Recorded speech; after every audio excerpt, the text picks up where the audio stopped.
we didn't do enough right in multiple different facets, and the result of that was them able to move the ball at will almost. So got to get back to the drawing board this week, look at what we're doing, and, as players, just control what we control and, try to get better as we move on and, keep climbing. It's week 4, so, season's not over. All our dreams and our aspirations are still ahead of us, so, just got to eat this shit sandwich and keep moving. Coach Henry talked about missed tackles after the Western Michigan game. There's more of that tonight. What have you seen that were able to get lots of yards after contact players? Yeah. Receivers or running backs? Yeah, I mean, the backs, the receivers, they were able to stay up well after contact, and, that ended up hurting us. So,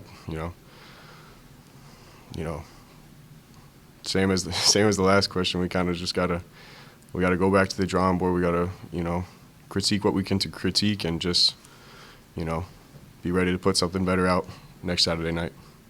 It's like RPO, they're really comfortable. And what makes the way they go about the RPO a challenge for you guys? Yeah, it's tough. They did a good job about it. They lull you to sleep on throwing the ball out there, and then, they hand it off inside, and, it's a tough thing to play against, and, we got to find ways to take that away from teams, and, so that we're able to take that away and just be stout in the run game.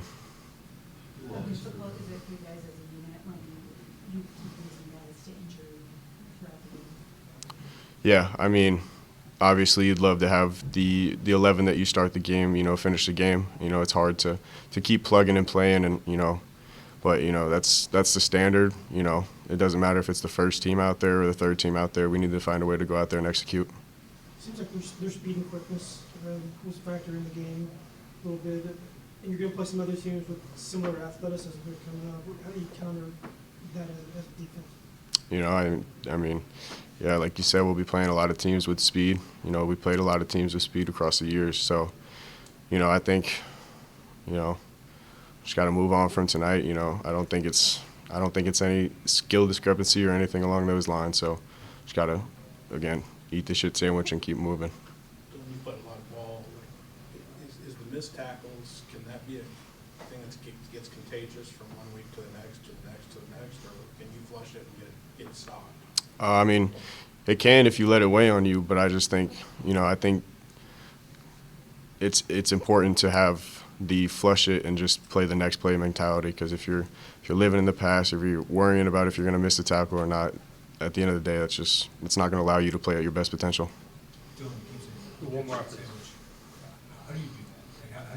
What are the next couple of days in the next week like for you guys to be able to learn from this rather than let it affect them? Right. I mean, Sunday we come in tomorrow, same time as always. We get the film in. We learn from the mistakes. We find out how we're going to critique it. We put that into play, and we attack this week like it's the next big week. I mean, a big quote that I like is, can you commit to the process without being emotionally tied to results?